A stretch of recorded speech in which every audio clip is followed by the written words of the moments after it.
este día y también muchas gracias por este tiempo en particular, Señor, en el que queremos disponer nuestros corazones para que tú puedas hablarnos, Señor, por medio de tu palabra.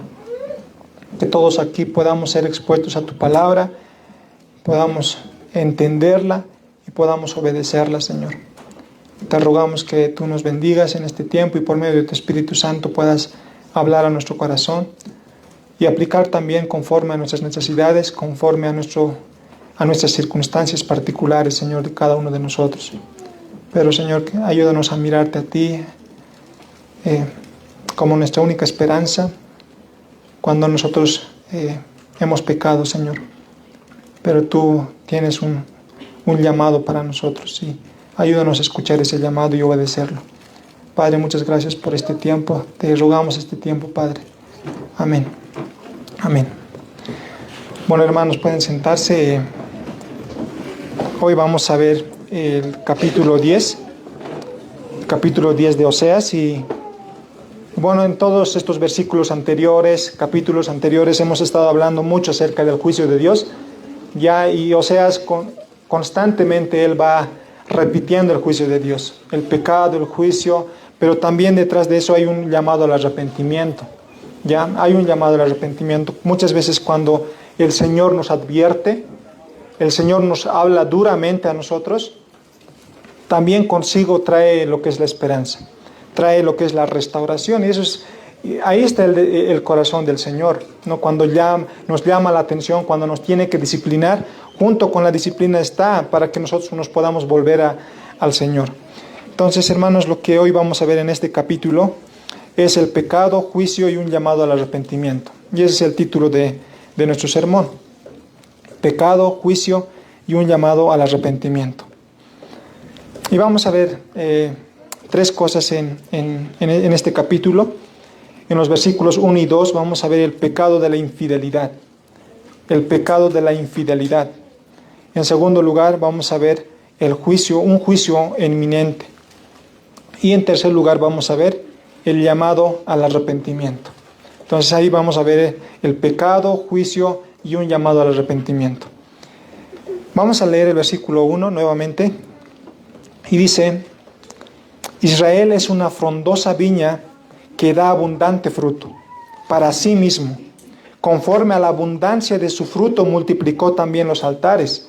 Conforme a la bondad de su tierra aumentaron sus ídolos. Ahora, hermanos, Oseas, que es el escritor de este libro, que es el que está ministrando al reino del norte, ya a lo largo de su libro, Oseas ha utilizado muchas metáforas, ya muchas comparaciones que ha hecho para referirse al pueblo de Israel, sobre todo al reino del norte. Ya Oseas está utilizando metáforas para poder referirse a la condición pecaminosa en la que se encontraba Israel. Y algo que vemos en este primer versículo es eso, es otra descripción que Oseas utiliza para comparar a Israel. Y le compara, dice, con una viña frondosa. Esta descripción que utiliza Oseas dice aquí que Israel es una frondosa viña. ¿Ya? Es una viña que produce uvas, pero dice que es frondosa, que da fruto para sí mismo. Ahora, en un sentido está diciendo Israel tiene mucho fruto. Israel había sido bendecido de gran manera por el Señor. Y ahí Oseas dice, tiene mucho fruto. Esta viña tiene mucho fruto. Sin embargo, Oseas también añade y dice, utilizaron esos frutos para ellos mismos. No eran para Dios, sino eran para ellos mismos. Dios les había dado bendiciones, Dios les había dado frutos al pueblo de Israel. ¿Para qué? Para que por medio de ellos, ya por medio de esas bendiciones o de esas cosas, entonces el pueblo pueda ir delante de Dios y para dar gracias a Dios y alabar, adorar al Señor. Pero ellos dicen, los israelitas, ellos se habían deleitado para ellos mismos. O sea, todo lo que ellos habían recibido de parte del Señor lo habían utilizado para deleitarse ellos mismos en sus pecados. Toda la buena cosecha que tenían, la tierra les daba buena cosecha, dice ellos, lo agarraron y dicen nosotros hemos hecho esto. Y no se acordaban de Dios. Y esa era la condición en la que Israel se encuentra. recibía muchas cosas, todas las cosas recibían de parte de Dios, pero Israel no reconocía a Dios como el dador de esas cosas. Más al contrario, eran, dice, para ellos mismos. Ellos se deleitaban y obviamente se alegraban por todas las bendiciones y caían en pecado, porque iban tras otros ídolos, que ellos pensaban que eran los otros ídolos los que les proveían esas cosas. Israel, dice, era una nación próspera, que daba mucho fruto, pero conforme, dice, a la abundancia que tenía, dice, multiplicó, dice, multiplicó también sus altares. Mientras más abundancia tenía, más ídolos tenía. Dios les había dado muchas cosas a Israel. Israel tenía muchas cosas, pero mientras Israel tenía más cosas, también así aumentaban, dice, sus ídolos. Tenía más ídolos. Ahora, la pregunta es, ¿realmente eran ídolos los que le proveía a Israel? ¿Los que proveían a Israel? No, era Dios. Y es lo que habíamos visto también, y Oseas les había ya dicho anteriormente en Oseas capítulo 2, versículo 8.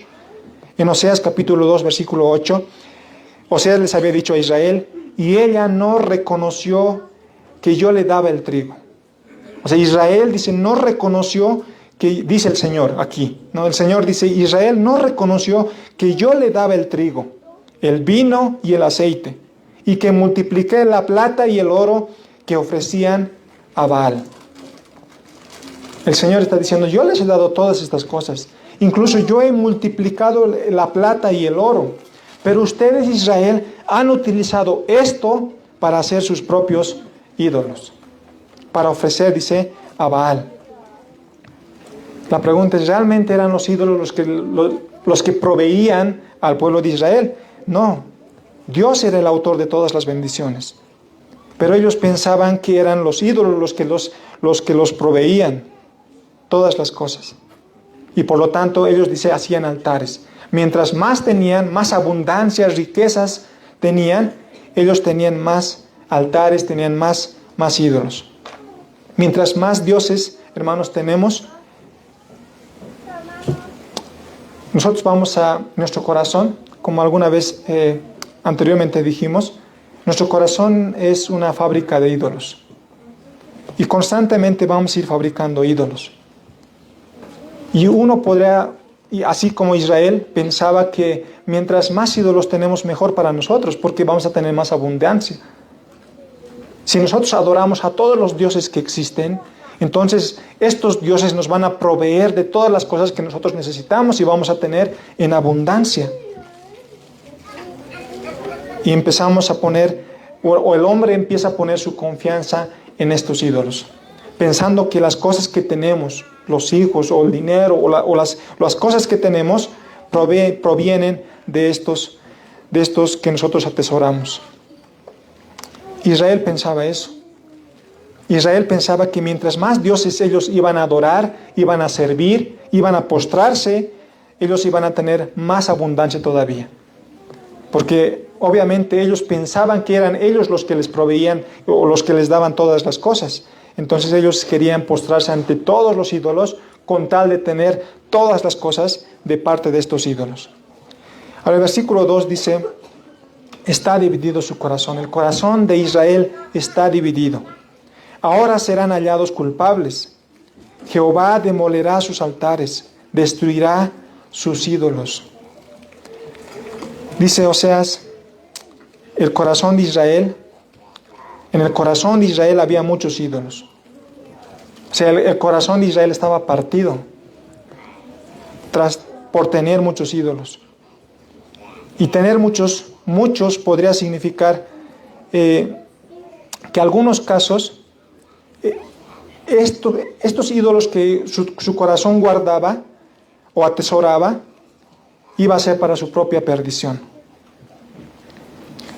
Y para Israel significaba tener muchos ídolos, significaba que estos mismos ídolos iban a ser su propia perdición. No saber administrar las cosas o las bendiciones que el Señor le ha dado a Israel, les iba a llevar a su propia perdición. Porque todas las cosas le daba el Señor. Pero ellos se habían desviado del camino. Ellos estaban queriendo construir su propio reino, el cual les llevaría a su propia ruina. Cuando nosotros, hermanos, pedimos bendiciones de parte del Señor o pedimos algo, a la par también tenemos que pedir sabiduría para poder administrarlo. Porque podríamos, no sé, pedir algo. El Señor nos puede bendecir con muchas cosas en este mundo. Pero si no tenemos la sabiduría para poder administrarlo, estas cosas pueden desviar nuestro corazón. Y es lo que estaba pasando con Israel. Israel había recibido cosas, bendiciones de parte del Señor. Y las bendiciones en sí mismas no son malas, son buenas. Pero al nosotros tener un problema en el corazón y no saber administrar las cosas que el Señor nos ha dado, vamos a hacer que estas cosas que el Señor nos ha dado pueda desviar el corazón del hombre o pueda desviar nuestro corazón. Lo mucho que tuvo Israel hizo que se alejaran de Dios. Lo mucho que recibió Israel de parte de Dios hizo que se alejaran más de Dios. Y Dios muchas veces puede darnos cosas para exponer el estado de nuestro corazón. Y Dios te va a dar cosas. Dios te va a dar cosas para exponer el estado de tu corazón. Pero también Dios puede quitarte esas cosas para exponer la condición verdadera de tu corazón. Si realmente nuestro corazón estaba atesorando aquello, entonces Dios puede hacer eso. Dios nos puede dar cosas para realmente mostrarnos y reflejarnos a nosotros, que nosotros podamos vernos a nosotros en un espejo y decir, en esto estaba mi corazón. Pero Dios también puede quitarnos cosas para mostrarnos cómo está nuestro corazón. Y Dios bendijo a Israel con muchas cosas, de muchas maneras, para que ellos sean bendición a las demás naciones. Ese era el propósito. Uno de los propósitos por los cuales Dios había llamado a Israel es para darles su bendición al pueblo. Pero también que ellos puedan ser bendición a las demás naciones. Pero esa bendición estaba exponiendo el corazón de ellos. Esas bendiciones que Dios les daba a ellos, estaba exponiendo el corazón que los israelitas tenían, que eran un corazón idólatra. Un corazón que estaban atesorando las cosas materiales de parte de Dios y aún estaban fabricando ídolos para agradecer por estas cosas que el Señor les había dado. El pecado de la infidelidad provenía de un corazón que no sabía tratar con la prosperidad de Dios. Todo lo que Dios les había dado. Por tanto, el juicio iba a venir para con ellos. Este pecado que ellos estaban teniendo, Israel estaba con lo que estaba enfrentándose, el pecado que tenía en su corazón era el pecado de la infidelidad. Su corazón era infiel para con Dios y no sabía tratar con la prosperidad que Dios les había dado. Y por lo tanto, como no sabían tratar con las bendiciones que Dios o la prosperidad que Dios les había dado, ellos se desviaron y pecaron en contra del Señor. Y obviamente luego el Señor les va a mandar juicio. Y es lo que hemos estado hablando semana tras semana, del juicio de Dios. Entonces del versículo 3 al 8, vamos a ver un juicio inminente. Ya cuando digo que es un juicio inminente, me refiero a que es un juicio seguro y también un juicio que está ya pronto, está cercano. Y el versículo 3 dice, Oseas, seguramente dirán ahora, no tenemos rey, porque no temimos a Jehová. ¿Y qué haría el rey por nosotros? Aquí la escena es que Oseas está anticipando a lo que el pueblo dirá en aquel día en el que Israel caerá. Va a llegar un día de juicio. Va a llegar aquel día. Y aquel día, cuando ellos van a ser exiliados, dice, el pueblo se va a preguntar, bueno, no se va a preguntar, sino va a decir, no tenemos rey. Y obviamente no iban a tener rey. No tenemos rey, porque no temimos a Jehová. Y ellos van a reconocer aquello. No tenemos rey, porque han sido exiliados ya. El juicio ya ha llegado. Aquel día de juicio ya ha llegado para ellos. Y Oseas está anticipándose al futuro y dice, ellos, el pueblo de Israel, cuando ya sean exiliados, ellos van a decir, no tenemos rey. Y van a reconocer diciendo, no tenemos rey, porque no temimos a Jehová. Y por cuanto no temimos a Jehová, no tuvimos en cuenta a Jehová, no obedecimos a Jehová, ahora no tenemos rey. Eso significaba, no tenemos nación. Ahora, no es que ellos no tenían rey en Israel. Ellos tenían reyes en Israel. Lo tenían. Pero Oseas les dice que cuando llegue esos días en que los asirios los deportarían, ellos dirán, no tenemos rey porque no temimos a Jehová. Ahora la pregunta es, ¿por qué esperarían a que llegue ese día en el que no tendrían rey para reconocer que no temían a Jehová? ¿Por qué esperar a las consecuencias para reconocer que fue porque se alejaron de Dios? Oseas se está anticipando, se está diciendo, ustedes van a reconocer, ustedes seguramente van a decir, no tenemos rey ahora, porque estamos en una nación extranjera. Los asirios nos gobiernan. Y esas serán las consecuencias. Pero ¿por qué llegar a esa instancia para reconocer que no temieron a Jehová? ¿Por qué tienen que esperar hasta las consecuencias para reconocer que se han alejado de Dios? Lo que les está diciendo Oseas en otras palabras. Y muchas veces, hermanos, nosotros nos comportamos así. Esperamos a que algo suceda para nosotros reconocer que realmente nos hemos alejado de Dios. Pero el llamado del Señor es constante.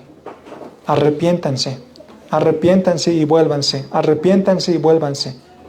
Si hay cosas que están pasando en nuestra vida, entonces el Señor nos pide arrepiéntanse y vuélvanse.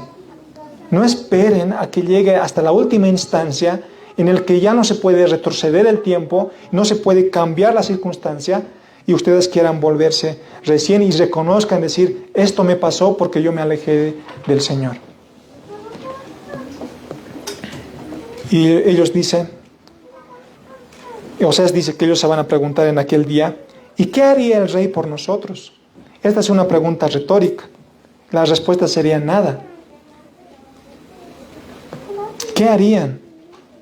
Cuando ellos no tengan más rey, ellos reconocen, ¿qué haría el rey por nosotros? Ya estaban bajo el dominio de otra nación más poderosa. Aún si tuvieran rey, dice, no podría hacer nada por ellos. ¿Y por qué esperar hasta esa situación? ¿Por qué esperar a experimentar las consecuencias de nuestro pecado y no volvernos antes de poder experimentar las consecuencias del pecado? Y ese es el llamado que Oseas les hace. O sea, vuélvanse antes de experimentar las consecuencias. Porque ustedes seguramente en aquel día van a reconocer que no tienen rey por causa de ustedes mismos, por causa de su pecado, porque ustedes se han alejado y no han temido al Señor. Y versículo 4 dice, han hablado palabras jurando en vano al hacer pacto. Esos reyes que había tenido Israel, ellos dice habían hablado, habían jurado, habían hecho pacto con otras naciones con el fin de seguir en el poder. ¿Se acuerdan? La semana pasada decíamos que los príncipes, los reyes, aquellos que tenían autoridad, en cierta manera eran un freno para que el pueblo no peque en contra del Señor. Pero en la nación de Israel, ellos eran los que instaban a pecar. Aquellos que debían poner el alto, el freno para que el pueblo no peque, ellos instaban más bien a que el pueblo pueda pecar. Ellos, aquellos que tenían autoridad, dice que habían hablado, habían jurado, habían hecho pacto con otras naciones con el fin de seguir en el poder. Sin embargo, Oseas dice que todo lo que hicieron, todo lo que hablaron, todo lo que prometieron, los llevó a pervertirse más en sus pecados. Por tanto, dice, el juicio florecerá como ajenjo en los surcos del campo. Por tanto, dice Oseas, los reyes permitieron que el pueblo se corrompa. El juicio de Dios dice que florecerá en los surcos del campo. La idea más o menos es que los reyes eran las personas que sembraban. ¿Ya? Los reyes, aquí más o menos la idea de Oseas en presentar en este versículo es que los reyes eran como los sembradores, las personas que sembraban. Y si siembran pecado, idolatría, inmoralidad, ellos van a cosechar del pueblo, ¿ya?, toda clase de pecado. Y todo eso Dios va a juzgar. Entonces, Oseas está responsabilizando en cierta manera a aquellos príncipes, a aquellos reyes que tuvieron, porque ellos hicieron fallar al pueblo. Ellos eran los que habían sembrado aquellos, habían sembrado pecado, y ahora el pueblo iba a cosechar, bueno, el pueblo iba a también cosechar pecado y también juicio. Ellos cosecharían juicio porque sembraron pecado. Y cuando vemos la historia de Israel, Israel tenía ídolos, ¿ya? Tenía becerros de oro que Jeroboam había hecho para que el pueblo los adore, ¿ya? Y voy a acudir a Primero de Reyes, capítulo 12, versículo 26 al 30. En la Nueva Traducción Viviente dice: Jeroboam pensó, ¿ya? Jeroboam era uno de los reyes de Israel. Jeroboam pensó: si no tengo cuidado, el reino volverá a la dinastía de David. Cuando este pueblo vaya a Jerusalén para ofrecer sacrificios en el templo del Señor, ellos volverán a ser leales al rey Roboam de Judá. A mí me matarán y a él lo nombrarán rey en mi lugar. Entonces Jeroboam en estos versículos, él teme a él morir y que su gente se vaya donde Roboam era el rey de Judá. ¿Por qué? Porque temía de que Israel, su reino, se vaya al reino del sur y haga sus sacrificios allá en el templo, porque el templo estaba en el reino del sur. Luego continúa el versículo 28 y dice: entonces, siguiendo la recomendación de sus consejeros, el rey hizo 2 becerros de oro. Después dijo a la gente, habló a su gente, dice: para ustedes es muy complicado ir hasta Jerusalén a adorar. Miren, israelitas, estos son los dioses que los sacaron de Egipto. Jeroboam, dice, colocó uno de los ídolos con forma de becerro en Betel y el otro lo puso en Dan, es decir, en ambos extremos de su reino. Esto llegó a ser un gran pecado porque la gente rendía culto a ídolos y viajaba hasta Dan, al norte, para rendir culto al becerro que estaba allí. Este era el pecado del rey Jeroboam. Ahora, ¿por qué he leído esto? Porque en el versículo 5 Oseas va a mencionar a Betabén. Ya dice el versículo 5: por las becerras de Betabén serán atemorizados los moradores de Samaria, porque su pueblo lamentará a causa del becerro, y sus sacerdotes que en él se regocijaban por su gloria, la cual será disipada. Ahora, ¿ustedes recuerdan, hermanos, cuando Jeroboam hizo los 2 becerros de oro? Uno lo llevó, dice, a Betel, y el otro lo llevó a Dan. En estos 2 lugares estaban estos 2 becerros, ¿ya? Ahora, Betel significa la casa de Dios. Eso es lo que significa Betel, la casa de Dios. Pero este lugar, que era Betel, donde moraba Israel, se había convertido en la casa de la vanidad o la casa de la idolatría. Y eso es lo que significa Betabén. Y por eso dice ahí Oseas: por las becerras de Betabén, porque ese lugar se llamaba Betel. Pero como ya no adoraban al Señor en ese lugar, sino adoraban a este ídolo que Jeroboam les había presentado, diciendo: estos son los ídolos que los sacó de la tierra de Egipto. Entonces habían cambiado ahí al Señor por los ídolos. Y aquí Oseas dice: por las becerras de Betabén, se refiere al mismo lugar, pero se había convertido este lugar en la casa de la vanidad. Betel significa casa de Dios. Betabén significa casa de la vanidad o casa de la idolatría. El pueblo entero, dice, se regocijaba y adoraba a estos ídolos de oro. Sin embargo, esa gloria del pueblo y la gloria que tenían los sacerdotes que encontraban en sus ídolos, dice, se disipará. toda la felicidad que les provocaba el adorar a estos ídolos, a estos falsos ídolos que pensaban ellos que eran ellos los que les proveía de todas las cosas, ellos se sentían felices, hacían fiestas, se regocijaban, y toda esa gloria, dice, va a ser disipada. Porque ya no tendrían más ídolos. Porque unos serán destruidos y otros serán llevados como botín de guerra. Y eso lo dice en el versículo 6. Aún será él llevado a Siria como presente al rey Jareb. Efraín será avergonzado e Israel se avergonzará de su consejo. Israel tenía dioses físicos. Tenía este becerro de oro en el cual se postraban, al cual se postraban y lo adoraban. En estos ídolos confiaba Israel. Ponía su confianza, se alegraba y le decía: gracias, Baal, porque me has dado todas estas cosas. Pero dice, Oseas está diciendo, va a llegar un día en el que ni van a tener estos ídolos, porque yo los voy a destruir. Y aún, dice, los voy a llevar, y aún será, dice, él llevado a Siria como presente al rey Jareb. Efraín, dice, será avergonzado e Israel se avergonzará de su consejo. Israel será avergonzado por haberse desviado del camino. Sus ídolos habían sido llevados como botín. Ellos habían escogido su camino bajo su propio consejo, bajo su propia sabiduría, creyendo que estaban haciendo lo correcto, pero ahora será avergonzado, dice, porque se revelará cuán equivocados estaban por seguir sus propios caminos.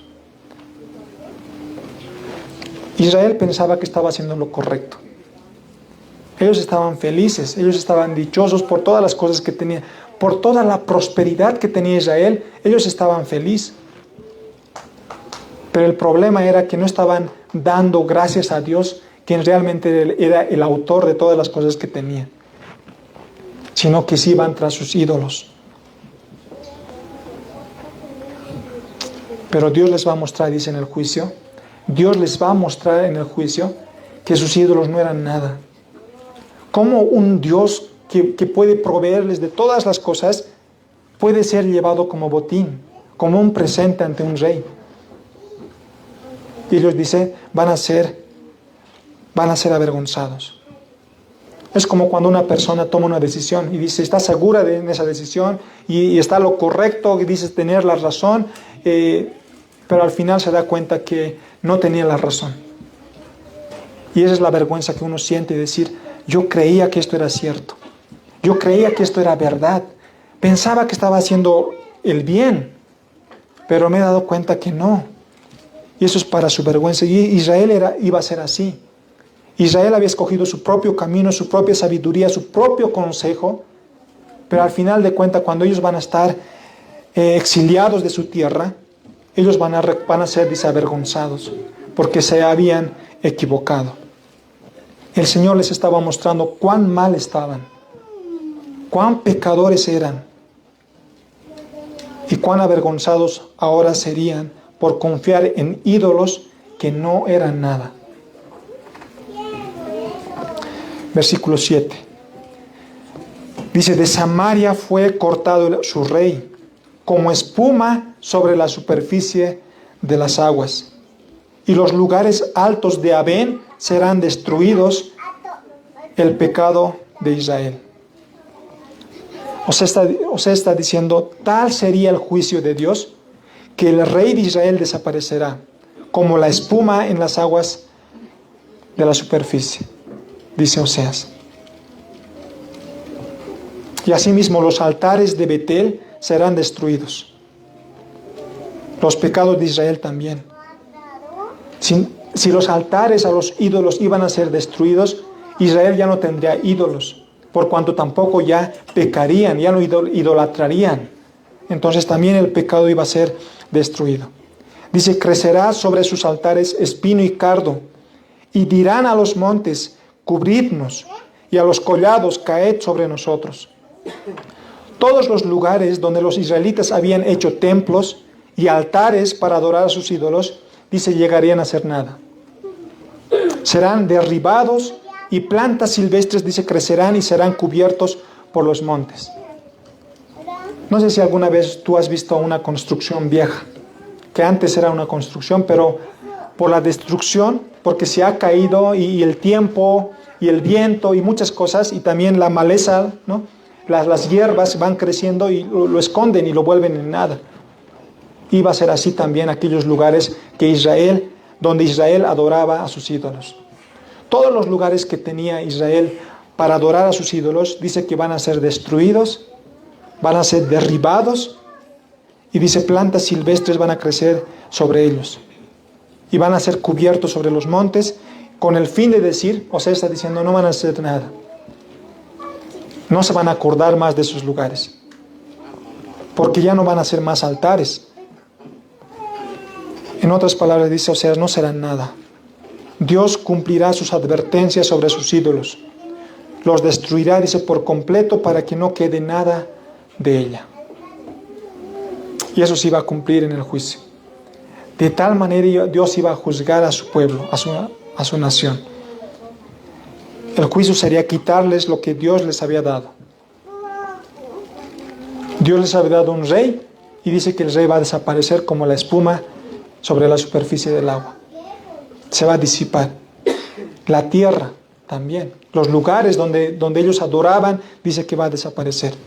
Y las riquezas, el oro con el que hacían ídolos, también serán quitados. Pero Dios en su misericordia, una vez más, los va a llamar al arrepentimiento. Y es lo que encontramos en los siguientes versículos, en el versículo 9 al 15, el llamado al arrepentimiento. Oseas le recuerda a Israel su historia de pecado. Oseas va a recordar a Israel su historia de pecado y les va a instar a volverse a Dios. Dice versículo 9, desde los días de Gabá has pecado, oh Israel. Allí estuvieron. No los tomó la batalla en Gabá contra los inicuos. Ahora Oseas recuerda un hecho horrible y terrible que sucedió en Gabá, que se encuentra en Jueces capítulo 19, ¿ya? Que ya hemos escuchado eso también del pastor Simón hace 2 semanas, ¿ya? Jueces 19 narra un evento muy, muy horrendo que pasó en una pareja, un levita y su concubina, en el que terminó la concubina muerta. ¿Se acuerdan, hermanos? Era un evento terrible, ¿no? Dice que un hombre de Efraín, ya en el monte de Efraín, había tomado a una mujer concubina de Belén de Judá. Entonces, dice que por la infidelidad de la mujer se fue se fue a la casa de su padre, a Belén de Judá, y pasaron 4 meses. Y ahí este varón fue en busca, este levita fue en busca de su concubina. Ahí estuvieron, bueno, pueden leer ustedes la narración de Jueces capítulo 19. Entonces ahí pasó 5 días, ¿ya? Y después ellos decidieron volver. Este varón, el levita, con su siervo y también su concubina, dice que estaban de vuelta. Pero luego ya llegó la noche y tenían que ya descansar, tenían que acampar, tenían que hospedarse en algún lugar, y entraron a la ciudad de Gabá, donde moraban los benjaminitas, ¿ya? Entonces ellos estaban, dice, en la plaza, hasta que un hombre anciano les vio y les invitó a que pasaran en su casa. Y después de eso dice que personas, ya malas personas vinieron, personas perversas vinieron, dice, y rodearon la casa y tocaron la puerta pidiendo que sacaran al hombre porque lo querían conocer. Ahora, esa palabra conocer es que querían tener relaciones sexuales con este invitado de este anciano. Entonces el hombre del dueño de la casa dice que sale y dice, no les puedo entregar. Por favor, mis hermanos, no hagan este daño, ¿no? Yo tengo mi hija que es virgen, ahí está la concubina de este hombre, del levita. Entonces, por favor, con ellos pueden hacer lo que quieran. Y dice que el hombre entregó a su concubina, ¿no? Y toda la noche, dice, abusaron de ella. Hasta el día siguiente, hasta el amanecer.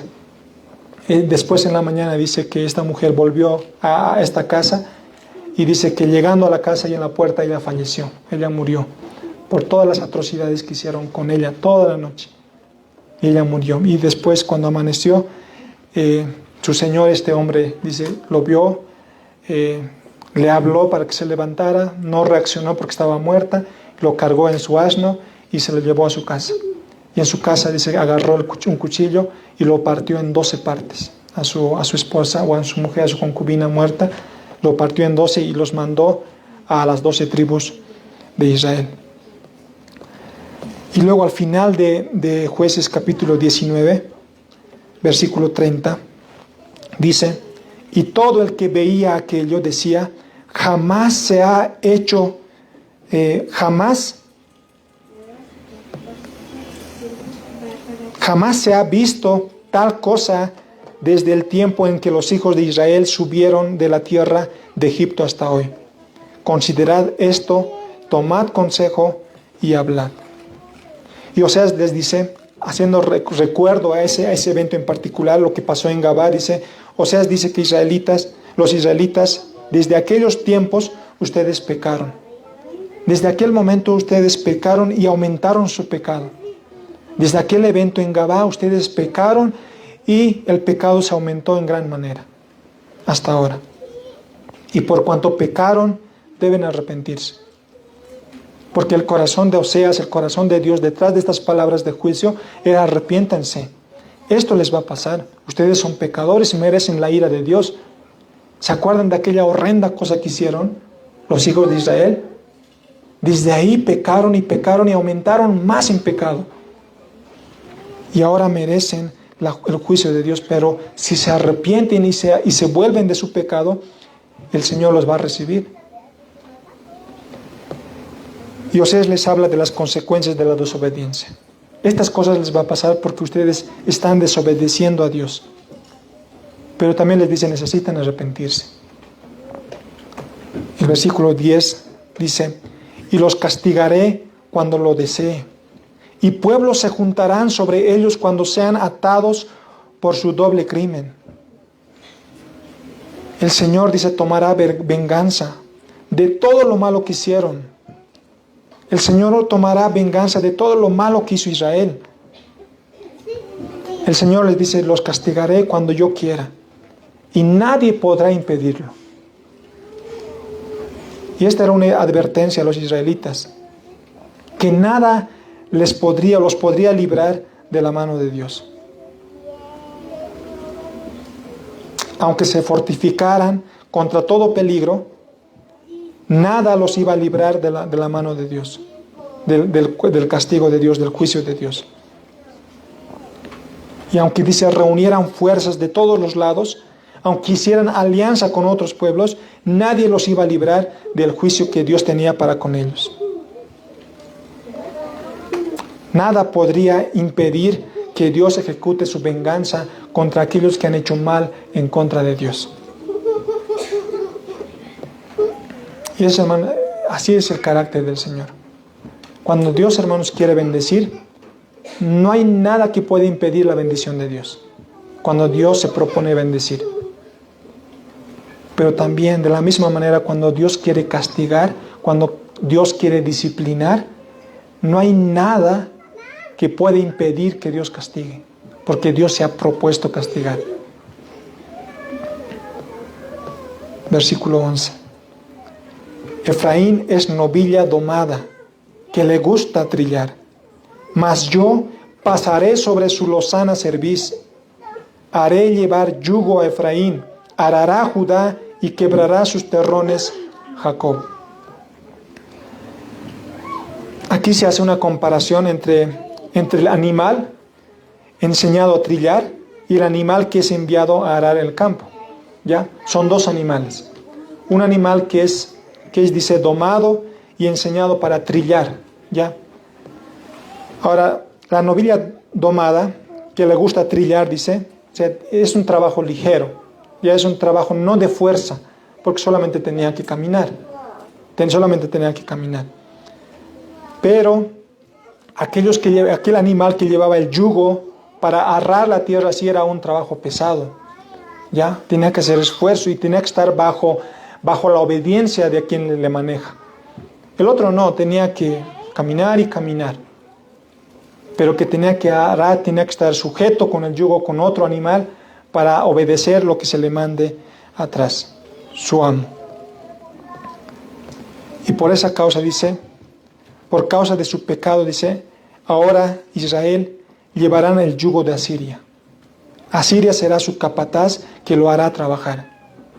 Ellos tenían un trabajo ligero. Cuando estaban con el Señor les bendecía, era como una novilla domada, dice Efraín, Israel.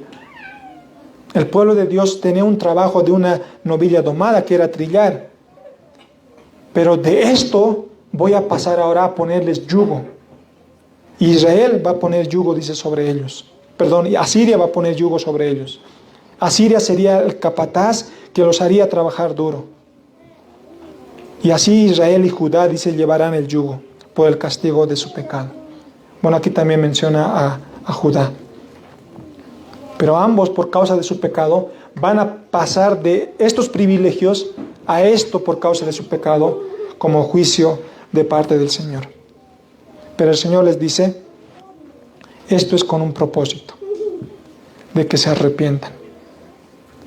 Si yo les estoy advirtiendo de esto que les va a pasar, que ahora ustedes están así, pero van a llegar a ser así, ¿por qué les estoy diciendo esto? Es porque tenía el Señor un propósito para con ellos. Era de que se arrepientan, para que se vuelvan al Señor. Y el versículo 12 dice, sembrad para vosotros en justicia. El Señor le dice, siembren, sembrad para vosotros en justicia, segad para vosotros en misericordia. Siembren justicia y van a segar, cosechar misericordia. Luego dice, haced para vosotros barbecho, porque es el tiempo de buscar a Jehová hasta que venga y os enseñe justicia. Dice, aun cuando está a punto de llegar los días del juicio para Israel, Dios ofrece nuevamente a Israel su misericordia. Todavía hay una oportunidad, porque el Señor es un Dios de oportunidades. Y el Señor sigue mostrando misericordia para con su pueblo. Están cerca del juicio, pero el Señor todavía tiene esperanza. Arrepiéntanse y vuélvanse. Todavía no había oportunidad. Y les dice, siembren justicia, hagan lo correcto, obedezcan a Dios, vuélvanse al Señor y cosecharán misericordia de parte de Dios. Si ustedes se vuelven, el Señor les va a recibir. Si ustedes siembran justicia, hacen lo bueno, hacen lo correcto, obedecen a Dios, van a recibir misericordia de parte de Dios. Van a recibir perdón si ustedes se arrepienten. Si Israel hacía la voluntad de Dios, podría cosechar misericordia, según la compasión de Dios. Pero para ello, dice Oseas, haced para vosotros barbecho, y es preparar la tierra de su corazón. Barbecho era preparar la tierra, alistar la tierra, hacer descansar la tierra, quitar las malezas, con tal de que cuando yo siembre pueda dar un buen fruto. Y le está diciendo, hagan eso, saquen a sus ídolos de sus corazones, preparen su corazón para sembrar justicia, siembren obediencia al Señor. Y el Señor, y ustedes van a cosechar misericordia del Señor. Van a recibir misericordia del Señor.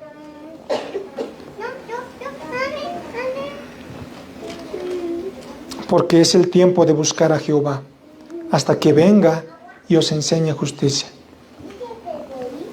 Ahora dice, ahora es el tiempo de buscar a Jehová. Ahora es el tiempo de que busquen a Jehová, hasta que venga y os enseñe justicia. Como les decía hace un momento, no esperemos a que llegue el juicio, que ustedes experimenten el juicio de Dios. Ahora es el tiempo. Ahora, antes de que llegue aquel día desastroso para ustedes, ahora es el tiempo para que ustedes busquen a Jehová, hasta que venga y os enseñe justicia. Si dejan pasar esta oportunidad, dice, ellos experimentarían justicia de Dios. Esta era una oportunidad más que el Señor les daba para que se vuelvan al Señor. Ahora pueden buscar al Señor, dice. Pero Israel tuvo la oportunidad, pero él en su corazón no lo quiso tomar. Y uno diría, ¿por qué? ¿Por qué Israel, teniendo tantas oportunidades de parte de Dios, diciendo, vuélvanse, vuélvanse, vuélvanse? Israel no quiso volverse. No quiso tomar esa oportunidad. Y eso es lo que nos dice el versículo 13. Que ellos no se volvieron. 13 dice, habéis arado impiedad y segasteis iniquidad. En otras palabras está diciendo lo mismo que ha dicho anterior. Ellos habían sembrado impiedad. Ahora estaban segando, estaban cosechando iniquidad. Y por lo tanto comeréis fruto de mentira, porque confiaste en tu camino y en la maldad de tus valientes. Israel lamentablemente había arado, había sembrado pecado. Y ahora iba a cosechar castigo. Ahora debían comer los frutos de su pecado. Porque ellos confiaron, dicen, más en sus consejos. Anduvieron en sus propios caminos, sin considerar a Dios. Confiaron en sus propias fortalezas antes que en Dios. Confiaban en cosas terrenales, en cosas en lo que ellos podían hacer antes que en Dios. ¿Cuántas veces Dios extiende su mano para que el hombre se vuelva a Él? Muchas veces. Constantemente Dios está extendiendo su mano para que el hombre pueda volver a Él. Y ahí el Señor muestra su paciencia porque el Señor los ama. Pero es el hombre que no quiere ir donde Dios. Después Oseas concluye con una advertencia sobre la inminente destrucción, pero también la esperanza de restauración si regresan a Dios. Si regresan a Dios iba a haber una restauración, pero si no, la advertencia iba a ser cumplida. Si iba a venir una inminente destrucción. Versículo 14 dice, por tanto, en tus pueblos se levantará alboroto, y todas tus fortalezas serán destruidas. Y aquí vemos a Oseas nuevamente está diciendo que el día del juicio llegará. Será un día de total alboroto de la gente. El día en el que todas las fortalezas serán débiles y caerán. Todas las fortalezas en las que los israelitas estaban poniendo su confianza, estaban construyendo sus fortalezas, dice, serán débiles y caerán. Y Oseas va a acudir a un evento de destrucción que de muy seguro el pueblo conocía. Dice, como destruyó Salmán a Bet-Arbel en el día de la batalla, cuando la madre fue destrozada con los hijos. Este era un evento, dice, terrible, donde ni las madres ni los hijos pequeños fueron respetados. Fueron matados de la peor manera. Cuando destruyó, dice, Salmán a Bet-Arbel. Ahora, no tenemos en la Biblia referencias de este evento en particular, pero seguramente el pueblo conocía de ese evento. Y seguramente pasó, en un cercano pronto, pasado. Seguramente pasó hace poco tiempo. Pero está instando a que ellos recuerden lo que les pasó a Bet-Arbel cuando Salmán los destruyó. Recuerden lo que les pasó a ellos en el día de la batalla. Y dice en el versículo 15, porque así hará a vosotros Betel. Y sabemos que Betel era un lugar donde Jeroboam había puesto ahí un ídolo de oro, un becerro de oro. Así hará a vosotros, así como Salmán, dice, destruyó a Bet-Arbel, dice, así hará a vosotros Betel, por causa de vuestra gran maldad. A la mañana será del todo cortado el rey de Israel. Dice, cuando amanezca el día del juicio, el rey de Israel será completamente destruido. la nación de Israel no se arrepintió. Ellos recibieron juicio de parte del Señor. Ante los tantos llamados que Dios les hizo, arrepiéntanse, porque esto es lo que les espera, arrepiéntanse, porque no quiero que les pase esto, arrepiéntanse, pero al final la nación no se arrepintió. El pueblo Israel recibió el juicio y cayó, toda la nación cayó. En el año 722 a.C., el ejército asirio invadió la tierra y las 10 tribus que conformaban el reino del norte desaparecieron.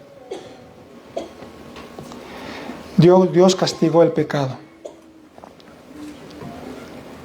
Y una vez más, hermanos, podemos ver aquí y podemos aprender de las consecuencias del pecado. Que las consecuencias realmente son desastrosas. El pecado poco a poco en Israel fue cauterizando su corazón. El pecado fue cauterizando, lo volvió insensible al corazón de Israel. A tal punto que ellos luego se entregaron, dice, a pasiones y deleites pecaminosos. Pero por la misericordia de Dios, el Señor les dio muchas oportunidades para que se vuelvan. Ellos necesitaban un corazón nuevo para volverse de todo corazón. El pecado había cauterizado su corazón, lo había vuelto insensible. Ahora lo que ellos necesitaban era un corazón nuevo, un corazón transformado, un corazón sensible para poder escuchar a Dios y poder obedecer a Dios.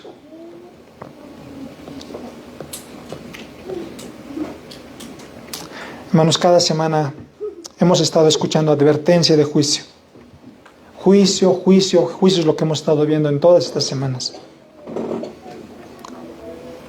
Pero todas estas advertencias de juicio siempre han estado acompañadas de un propósito del Señor.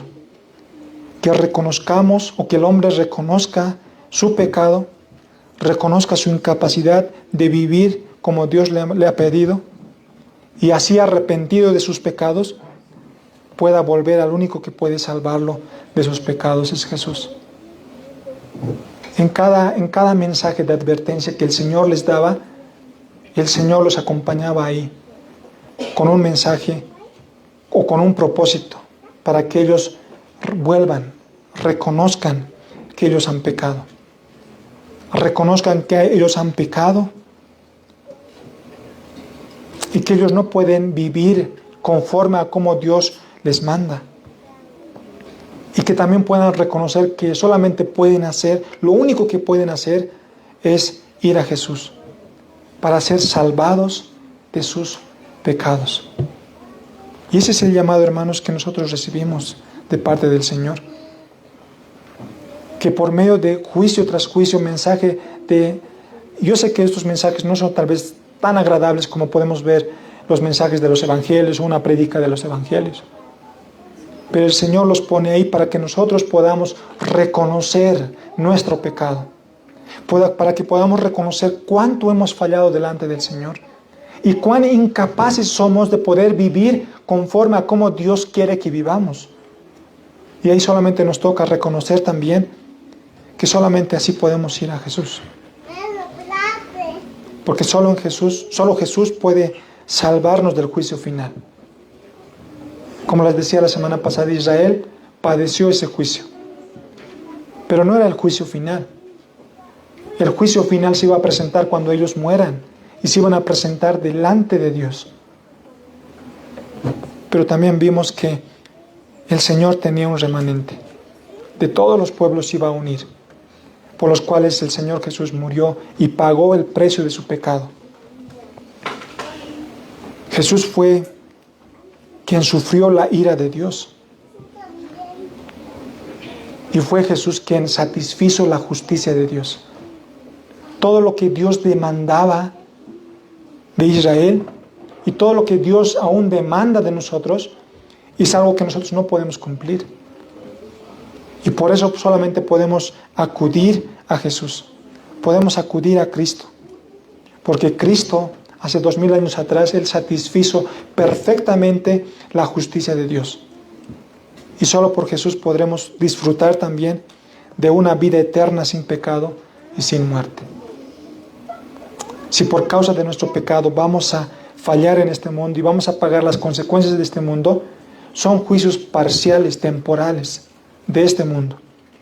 Pero Jesús nos va a salvar del juicio final, de la condenación eterna. Jesús nos va a salvar de la condenación eterna. Cuando vemos la historia de Israel, hay muchas cosas que podemos ver para la iglesia de hoy. Porque no podemos decir que Israel eran otras personas y nosotros somos mejores que ellas. Todos nosotros tenemos el mismo corazón. Israel tuvo un corazón idólatra, nosotros también, como tenemos un corazón pecaminoso, tenemos un corazón que es idólatra. Ellos han fallado y nosotros también hemos fallado. Pero el llamado a la iglesia es el mismo. El llamado que escuchó Israel fue: arrepiéntanse y vuélvanse al Señor. Y es el mismo llamado que la iglesia hoy recibe también y nosotros recibimos. Si hemos fallado al Señor y hemos amado más a los ídolos y hemos confiado más en nuestros ídolos, el Señor nos dice: arrepiéntete y vuelve a mí. El llamado es: arrepiéntete y vuelve al Señor. Porque en Cristo sí tenemos perdón de nuestros pecados. Y para aquellos que no son creyentes, hoy es tu día de oportunidad. Hemos dicho que el Señor da oportunidades. Cada día que tenemos es una oportunidad que el Señor nos da. Y hoy es un día, una oportunidad para que te vuelvas al Señor. Para que te arrepientas de tus pecados y creas en Jesús y te rindas ante Él. Porque solamente Él puede salvarte del juicio final. Cada día que tienes es una oportunidad para que te vuelvas a Dios. Muchas personas piensan ir al Señor o volverse al Señor en el día pronto a morir. Como si tuvieran el control de su vida y decir: no, yo voy a morir a mis 70 años o cuando sea anciano. Muchos de nosotros, todos nosotros, no sabemos cuándo vamos a morir. Pero sí estamos seguros de que vamos a morir. Un día vamos a morir y eso estamos sí seguros. El problema es que no sabemos cuándo. Y si tú no conoces al Señor, hoy es tu oportunidad para volverte al Señor. ¿Has escuchado las advertencias de Dios? Pero también has escuchado la oportunidad que Dios te da para sembrar justicia, obediencia y poder cosechar misericordia de parte de Dios. Perdón de parte de Dios por causa de tus pecados.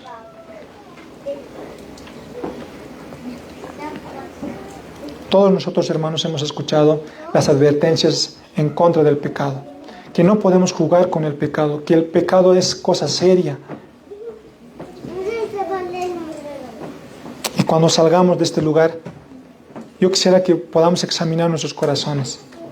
¿Qué es lo que en qué manera estamos fallando nosotros delante del Señor? ¿Cuáles son los ídolos que nuestro corazón está atesorando? ¿Hay algo que el Señor me ha mandado que haga y no lo estoy haciendo? Y nosotros hoy hemos escuchado la palabra del Señor, que Dios nos da una oportunidad. Aún siendo creyentes, el Señor nos da una oportunidad. Pero, hermanos, no seamos como Israel. Israel escuchó las advertencias de Dios. Ellos hubieran dicho: ay, qué bonito, está bien. Pero ellos siguieron en su propio camino. Y si nosotros somos iguales que ellos, vamos a escuchar el mensaje y vamos a decir: sí, el Señor nos advierte contra el pecado. El Señor me pide que haga cosas que yo no estoy haciendo, que tengo que hacerlas. Y que deje de hacer algunas cosas que están mal delante del Señor. Pero si yo salgo, hermanos, de aquí, de este lugar, y sigo haciendo las cosas como si nada hubiera pasado, y si no hay cambios en mi corazón, si no hay cambios en mi vida, entonces yo estoy siendo como Israel. Puedo decir eso en un mensaje ya: Dios es bueno, Dios es paciente, Dios es un Dios de oportunidades, está bien. Pero si no hay cambios, estamos siendo lo mismo que Israel. Nos estamos comportando de la misma manera que Israel. Y al final recibirás juicio de parte de Dios. El pecado, hermanos, trae juicio en este mundo. Cuando hay arrepentimiento hay perdón. Pero muchas veces uno tiene que tiene que experimentar las consecuencias y probablemente va a experimentar o va a vivir con estas consecuencias el resto de su vida. Y por eso debemos escuchar las advertencias y dejar el pecado ahora y no dejarlo para después. No esperar que llegue la consecuencia para yo apartarme del pecado, sino yo antes de llegar a las consecuencias, yo apartarme del pecado porque el Señor lo ha dicho. Búsquenme ahora. Busquen ahora a Jehová en el versículo 12. Dice, porque es el tiempo de buscar a Jehová. Ahora es el tiempo de buscar a Jehová. Y no esperen hasta que venga y Dios les enseñe su justicia. Hermanos, no esperemos experimentar el juicio de Dios para nosotros apartarnos del pecado, sino apartémonos del pecado antes de poder experimentar el juicio, y es lo que el Señor quiere. Hermanos, Dios nos puede bendecir con muchas cosas, pero por causa de tu pecado, Dios te puede o te va a castigar en el mismo lugar donde te ha bendecido. ¿Se acuerdan? Betel significaba o significa la casa de Dios. Era el lugar donde Dios los había bendecido a su pueblo. Betel, la casa de Dios. Pero por causa de su pecado, del pecado de su pueblo, ahora Dios los iba a castigar en el mismo lugar donde Dios los había bendecido. Y eso les iba a enseñar que era por causa de su pecado. Y eso les iba a enseñar de que no era Dios quien ha fallado, sino era el hombre. Era el pueblo quien había fallado. Dios les estuviera diciendo en otras palabras, mira, yo te he bendecido en Betel, casa de Dios. Yo moraba en ustedes, pero ustedes se alejaron de mí. Y por cuanto se alejaron de mí, yo los voy ahora a castigar en el mismo lugar donde les he bendecido. Y eso también, hermanos, lo podemos tomar de una manera aplicativa para nosotros. Dios nos puede bendecir con muchas cosas. Pero si no somos sabios y sin el Señor nosotros no obedecemos al Señor y nos apartamos del Señor y pecamos en contra del Señor, nos puede castigar en el mismo lugar donde nos ha bendecido.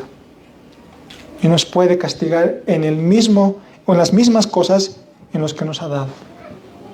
Por eso debemos buscar sabiduría de parte del Señor, de poder disfrutar en el Señor todas las prosperidades que Dios nos ha dado. Todas las bendiciones que Dios nos ha dado deben servir para dar gloria solamente al Señor. Y no dar gloria a estas cosas mismas, en sí mismas. Dios nos ha dado bendiciones, cosas en este mundo, para que por medio de ella podamos glorificar al Señor. Y no que estas cosas nos aparten del Señor. El Señor les dio oportunidad en muchas ocasiones, pero el pueblo prefirió seguir su propio camino. Hermanos, el Señor es un Dios que te ama. El Señor es un Dios de amor. Y por eso da oportunidades. Por eso da oportunidades, porque en el fondo del corazón del Señor, de Dios, ahí está el amor. Cuando Él disciplina a aquellos que son suyos, lo hace por amor. Porque no quiere que se aleje más, sino para que se vuelva. Y el Señor en su amor da oportunidades para que te vuelvas a Él. Y lo mejor es que cuando volvemos a Él, no vamos en nuestra propia justicia. Lo bueno es que cuando vamos a Él, nos volvemos a Él, cuando hemos pecado y nos volvemos a Él, no vamos en nuestra propia justicia. Porque si fuéramos en nuestra propia justicia, seríamos desechados y recibiríamos la ira de Dios. Cuando nos volvemos a Dios, volvemos en la justicia perfecta de Cristo. Cuando nos arrepentimos y creemos, ponemos nuestra confianza en Cristo, estamos volviendo, confiando en la justicia perfecta de Cristo, solamente por el cual podemos ser aceptos y perdonados de todos nuestros pecados. Y es lo que el Señor quiere que hagamos. Quiere que nosotros nos volvamos al Señor en Cristo, en el Señor, arrepentirnos de nuestros pecados y confiar en Cristo. Que Cristo es la persona que pagó todo el precio, toda la ira que Dios debía derramar sobre nosotros. Y Cristo puso en nosotros toda su justicia, su obediencia perfecta, por el cual nosotros somos aceptos y perdonados de todos nuestros pecados. Vamos a orar. Señor, muchas gracias por tu palabra, Señor, que cuando la estudiamos, cuando la leemos, cuando la entendemos, Señor, muchas veces tú repites estas advertencias de juicio, castigo por causa de nuestro pecado. Y entendemos, Señor, que tú quieres, Señor, que tu pueblo pueda volver a ti. Que el pecado nos aleja de ti. Y tú quieres, Señor, que podamos volvernos en arrepentimiento, en la justicia perfecta de Cristo. Y muchas veces nosotros no lo hacemos. A pesar de las muchas oportunidades y bendiciones que nos das, nosotros preferimos darte la espalda. Preferimos seguir disfrutando y deleitándonos en nuestros pecados, en lo que nuestro corazón desea y se deleite, Señor. Pero te rogamos, Padre, que puedas transformar nuestros corazones, que nos puedas dar corazones nuevos, corazones sensibles, unos corazones de carne, como el profeta Ezequiel dijo, un corazón que pueda escuchar tu voz, pero también un corazón que pueda obedecerte, Señor, un corazón que pueda desechar lo malo, desechar el pecado y pueda buscar honrarte a ti, Señor. Señor, cuánto necesitamos de ti, Señor, porque solamente así vamos a poder desechar aquello que nuestro corazón atesora. Pero si no te buscamos, si no te conocemos, ¿cómo podremos apartarnos de nuestros pecados, de aquello que desea nuestro corazón? Padre, te ruego por cada uno de nosotros, que tu Espíritu Santo pueda obrar en cada uno de nosotros, conforme a nuestras debilidades, conforme a nuestras necesidades. Tú puedas, Señor, obrar de tal manera que cada día más podamos ir creciendo en gracia, podamos ir creciendo a la imagen de nuestro Señor Jesucristo, al carácter que Él tuvo, Señor. Que podamos honrarte, que podamos amarte, que podamos tenerte presente en todas las cosas que hacemos, reconociendo en todo tiempo que lo que tenemos es tuyo, Señor. Sea poco, sea mucho, sea salud, o sea enfermedad, o sea la situación en la que nos encontremos. Permite, Señor, que podamos tener corazones agradecidos delante de ti, que podamos vivir confiados en ti todo el tiempo. Bendícenos, Señor, por medio de tu palabra, y danos, Señor, arrepentimiento y fe. En el nombre de nuestro Señor Jesucristo queremos pedirte estas cosas, pero también queremos agradecerte.